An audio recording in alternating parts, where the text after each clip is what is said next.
안녕하세요. 즐거운 책방입니다. 네, 오늘 소개해드릴 책은요. 더 사랑받지 않아도 괜찮아 라는 책이에요. 더 사랑받지 않아도 괜찮아. 네, 오늘 두 번째 시간이고요.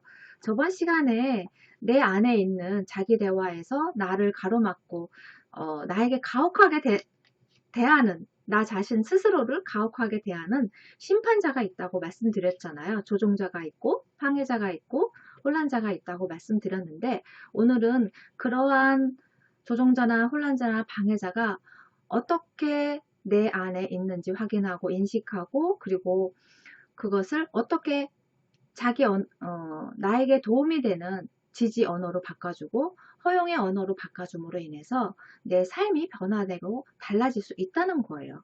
그래서 그 부분에 대해서 나 자신에게 어떤 언어를 사용해야 하는지 그 부분에 대해서 소개를 해드릴게요. 우리가 조종자나 혼란자, 방해자들한테 대처하는 단계가 5단계가 있다고 해요. 그래서 먼저 어떤 상황이 벌어졌을 때 그것을 바라보고 자기 대화를 어떻게 하는지 그것을 먼저 인식을 해야겠죠. 첫 번째 단계는 그것을 인식하는 거예요. 자기 대화를 인식하는 거. 그리고 두 번째 단계는 뭐냐면요. 자기 대화가 도움이 되는지, 나 자신에게 도움이 되는지를 평가하는 거죠. 그러니까 어떤 상황이 벌어져서 자기 대화를 했는데 그것이 나를 괴롭게 만들고 두려움을 떨게 만들고 아니면 자책을 하게 만들고 그러한 어떠한 방해자가 나 자신을 괴롭히는지 그것이 도움이 되는지 안 되는지 그것을 판단해야겠죠. 평가해야겠죠. 그 다음에 세 번째 단계에서는 자기 대화에 들어있는 조종자를 확인하는 거예요. 어떤 조종자가 나를 괴롭히는지. 그리고 네 번째 단계에서는 그 조종자에 대해서 허용과 자아 확인이라는 그런 자신의 지지를 할 수 있는 그런 언어로 자신을 지지해주는 그런 연습을 해야 한다는 거예요. 우리가 자신을 지지한다는 그런 연습도 그게 익숙치가 않으면 항상 나 자신을 자책했던 그런 것이 습관이 되어 있고 남 탓을 하는 것이 그리고 또 소극적으로 나 자신을 미리 차단하고 제재시키고 못하게 만들고 아니면 그 반대로 무조건 열심히 하라고 하고 무조건 빨리 하라고 하고 그렇게 재촉하는 그러한 것이 있다면 그러한 데서 거기에 익숙해져 있다면 나 자신을 지지하는 언어가 익숙하지 않기 때문에 잘 생각도 안 나고 잘 거기에 연습이 안 돼 있기 때문에 자동적으로 그 습관처럼 나오지 않는다는 거예요. 그래서 그런 조종자나 혼란자, 방해자의 거기에 그러니까 제재를 받게 된다는 거죠. 그래서 그러한 것들을 자꾸 연습을 해야 한다는 거예요. 우리가 외국어를 공부할 때 정말 열심히 반복적인 트레이닝을 하잖아요. 그런 것처럼 이것도 똑같이 내 안에 습관을 들이기 위해서는 반복적으로 연습을 해줘야 한다는 거야. 그러한 언어들을 자꾸 반복적으로 연습을 해줘야 한다는 거죠. 그리고 5번째 단계에서는 뭐냐면 자신의 안내자를 발달시키자. 네, 그러한 나 자신을 좋은 방향으로 이끌 수 있는 그런 안내자를 발달시키는 그런 훈련을 연습을 해야겠죠. 그러므로 인해서 내 삶이 변화될 수 있다는 거예요. 내가 우울하고 불행하고 자책하면서 아니면 나를 너무 재촉하고 닥달하면서 괴롭히면 그런 한계점까지 끝까지 도달하게끔 무조건 밀어붙이고 나 자신을 힘들게 한다면 금방 지치고 나를 괴롭고 삶이 즐겁지가 않잖아요. 그러니까 나 자신을 그것을 사랑하는 그런 방법이 아니잖아요. 그러한 일들이. 그래서 나를 사랑하는 방법이라면 이러한 단계를 나의 그런 내면에서 일어나는 그런 단계를 인식을 하고 그리고 또 나를 지지할 수 있는 언어를 습득해서 힘을 주는 그리고 지지해서 좋은 에너지를 발전시킬 수 있는 그러한 방향으로 발전시키는 연습이 필요하다는 거죠. 그래서 오늘은 나 자신을 지지할 수는 그런 언어들이 어떤 것이 있는지 그 부분에 대해서 소개를 해드릴게요. 네. 그게 왜 중요하냐면요. 우리가 습관적으로 어떤 칭찬을 해요. 오늘 패션이 참 멋져요 라고 하면 보통 고맙습니다 감사합니다 하는 사람들도 있지만 그렇지 않은 분들도 계세요. 아니에요. 이거 뭐 싼 건데요. 뭐 하면서 그렇게 말하면서 그것이 겸손이라고 생각하는 분들도 계세요. 그런데 그거는 겸손하고는 좀 다른 문제거든요. 누군가 나에게 칭찬을 했으면 그거에 대해서 그렇게 말해줘서 고맙다고, 너무 기분이 좋다고, 감사하다고 그렇게 이야기하면 되는 거거든요. 그리고 어떤 비난이 왔을 때 다른 누군가가 나에게 비난을 했어요. 그러면 거기에 대해서 더 하나가 왔으면 두세 개를 더 퍼붓는 그렇게 되는 경우가 있잖아요. 울컥해서. 그래서 어떤 누군가가 막대기를 던지면 그것을 울컥해서 배로 갚아주는 사람이 있는가 하면 그것을 자기 자신을 때리는 막대기로 사용하는 분도 계세요. 자책을 하면서 자신이 부족하다 생각하고 잘못했다 생각하고 그러면서 자식이 자신을 때리는 그런 막대기로 사용하는 분들도 계시거든요. 그래서 그 막대기를 어떻게 사용해야 하는지 그런 부분에 대해서 말씀드릴게요. 우리가 그러한 것이 왜 중요하냐면 그러한 감정들이 부정적이고 안 좋은 나를 불안하게 만들고 제재를 하고 참게 억누르게 만드는 그러한 것들이 나의 건강에 통증을 일으키고 안 좋게 만드는 그러한 일이 된다는 거예요. 우리가 긴장을 하거나 안 좋은 감정에 휩싸이면 뭐 손에 땀이 나거나 근육이 경직되고 맥박이 빠르게 되고 복통이 일어나고 배가 아프고 소화가 안 되고 막 그러잖아요. 그런 것처럼 신체적 통증을 일으킨다는 거예요. 그러한 것들이 나의 근육을 경직하게 만들고 긴장하게 만들면서 그것이 신체 질환으로 나타나서 궤양이나 정신적 신체 장애가 나타나게끔 만드는 그런 요인이 된다는 거죠. 그래서 내 건강을 위해서라도 내 삶을 위해서라도 그러한 일에 좋은 긍정적인 방향으로 해결할 수 있는 그런 연습이 필요하다는 거죠. 그래서 여기서 4단계 아까 말씀드렸던 허용과 자아 확인이라는 그런 부분에 대해서 말씀드릴게요. 자아 확인이라는 것은 자아 긍정을 이야기를 해요. 그래서 자신을 지지하는 그런 언어를 연습을 해야 한다는 거죠. 그러한 연습이 뭐가 있냐면요. 허용이라는 것이 기회를 주는 거예요. 나 자신에게 기회를 주는 거. 그렇기 때문에 그 부분에 대한 책 내용을 먼저 읽어드리고 소개를 해드릴게요. 자신을 허용하는 것은 어떤 경우에도 자기 징벌 없이 실수하고 감정을 느끼고 인간적인 경험을 할 자유를 자신에게 주는 것이다. 역설적이게도 이러한 유연한 허락은 우리를 제일 효율적이게 한다. 네, 자기 자신에게 자유를 주는 거예요. 허용이라는 것은 기회를 주는 거죠. 서둘러라, 완벽해라, 뭐 그런 말을 나 자신에게 하는 것이 아니라 그런 말 대신에 천천히 해도 괜찮아, 실수해도 괜찮아 라고 이야기를 해주는 거예요. 그것이 허용의 언어예요. 어떤 것에 대해서 너무 완벽하려고 빨리 준비하고 미리 준비하고 서둘러야 된다고 다 모든 것을 준비해서 완벽하게 해놔야지 된다고 생각하는 그러한 생각에 그러한 자기 자신에게 하는 그런 언어를 천천히 해도 괜찮아, 실수를 해도 괜찮아 라고 조금은 부드러운 공간을 만들어주는 부드러운 상태를 만들어주는 그런 언어를 사용해야 한다는 거예요. 또 다른 내용을 읽어드릴게요. 조종자, 방해자, 혼란자의 반대편에 있는 기본적인 허용 그러한 말들에 대해서 예를 읽어드릴게요. 인간적인 것도 괜찮다.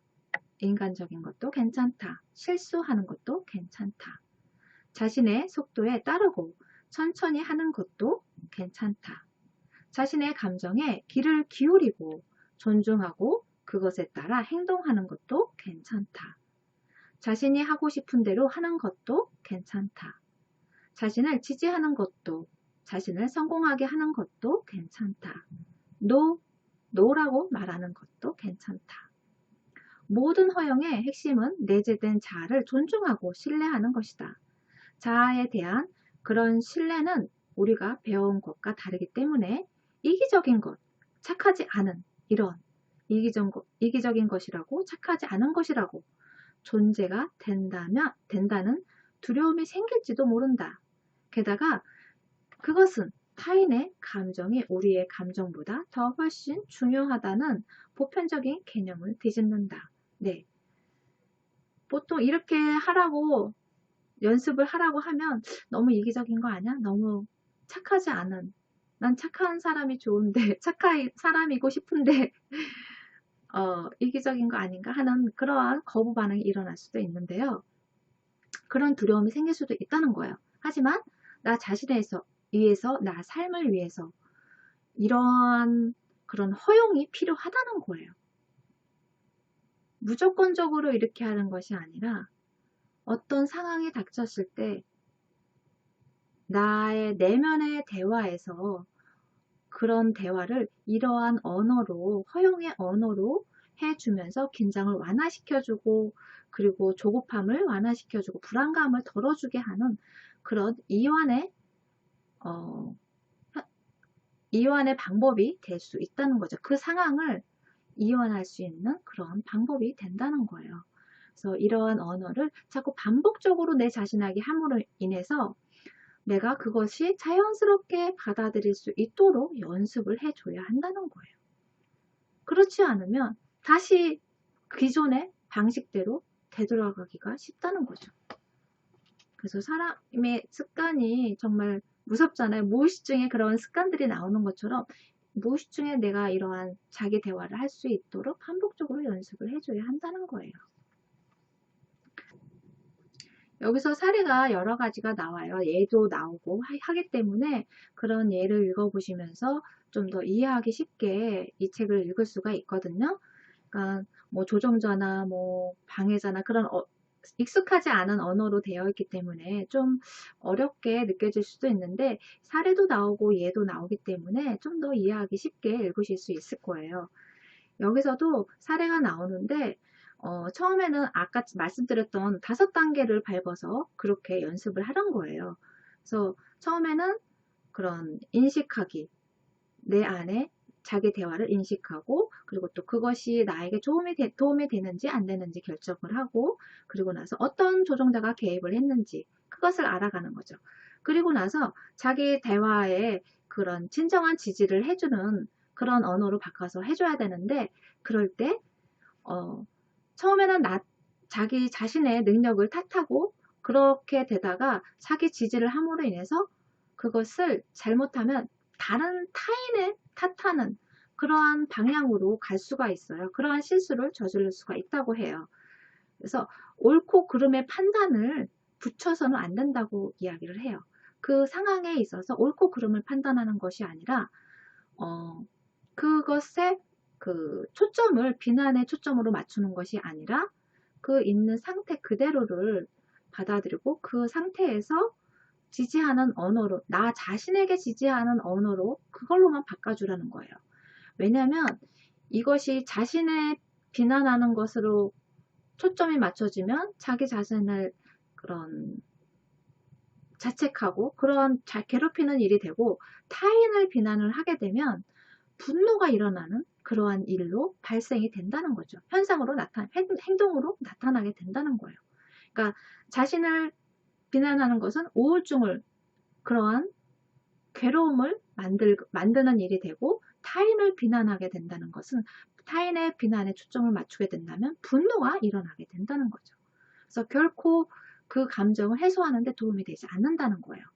그렇기 때문에 자기 지지의 언어로 자기 자신을 허용해주고 지지해주고 사랑해주는 그러한 언어로 바꿔서 이야기를 해줘야 한다는 거예요. 그렇지 않으면 핑계를 자꾸 만들게 되고 분노를 일으키게 하는 그러한 일이 된다는 거예요.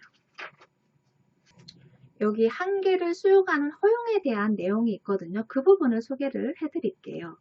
한계는 삶에 어쩔 수 없는 사실이다. 네, 우리가 삶에서 한계는 있어요. 그러니까 인간의 능력은 무한하다고 하지만 우리가 뭐 시간 안에 할 수 있는 거 아니면은 그 상황에서 할 수 있는 한계가 있잖아요. 그러한 한계를 인정해야 하고 허용해줘야 한다는 거예요. 존 브래드쇼는 그 자신의 책에서 이렇게 이야기를 했다고 해요. 우리 자신은 본질적으로 한계가 있다. 건강한 부끄러움은 인간에게 기본적인 형이상황학적 경계선이다.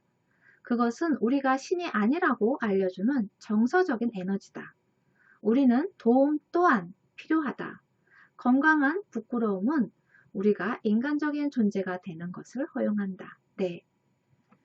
어떤 도움을 요청하고 그런 부분에 대해서 부끄러워할 필요 없고 그것을 허용할 줄 알아야 한다는 거예요. 우리가 신이 아니라는 것이기 때문에 우리는 신이 아니잖아요.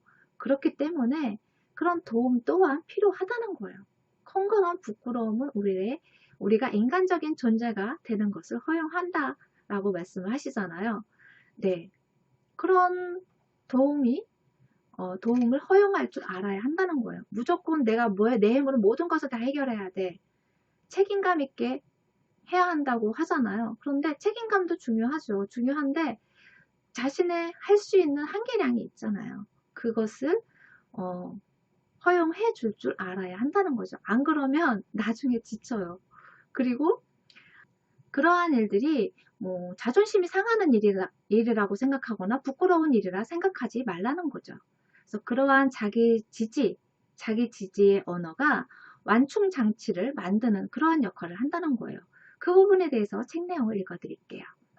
자기 지지의 완충 장치는 우리가 실망, 비판, 거절, 불만에 직면했을 때 우리에게 안정감을 주고 중심을 잃지 않도록 도와준다. 또 우리를 타인의 심판자에게서도 보호해준다. 누구나 살아가면서 타인에게 부정적인 의견을 듣기도 한다. 네, 언제나 그런 경우가 참 많잖아요. 부정적인 의견을 들을 때가 참 많아요. 그런데 의견이 다르기 때문에 나와 생각이 다르기 때문에 뭐 다른 의견을 들을 때도 있고 그런 경우 참 많은데 그럴 때 나를 보호해주는 그런 완충 장치가 된다는 거예요. 자기 지지의 언어가. 그래서 이 교수님도 자신이 어떤 강연을 하게 되었대요. 학생들한테 강의를 하게 되었는데 아동 발달 수업에 대해서 강의를 하게 되었는데 그 부분에 대해서 강의를 하고 나서 쉬는 시간에 학생들이 몇 명이 와서 그러더래요. 자신의 주제가 너무 이론적이라고 하면서 비판을 하더래요. 그래서 그 비판을 귀담아 듣고 약간 변화를 시켰다고 해요.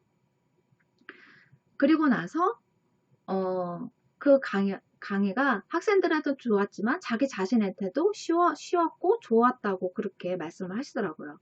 그게 왜 그랬냐면 자신이 가장 좋았던 그 비판이 왔을 때 자기 자신이 그런 부정적인 자기 대화를 한 것이 아니라 완벽해라, 다른 사람을 만족시켜라 라고 그런 부정적인 자기 대화를 한 것이 아니라 내가 학생들한테 호감이 아니어도 매 순간 인정받지 않아도 괜찮아. 완벽한 선생이 될 필요는 없어.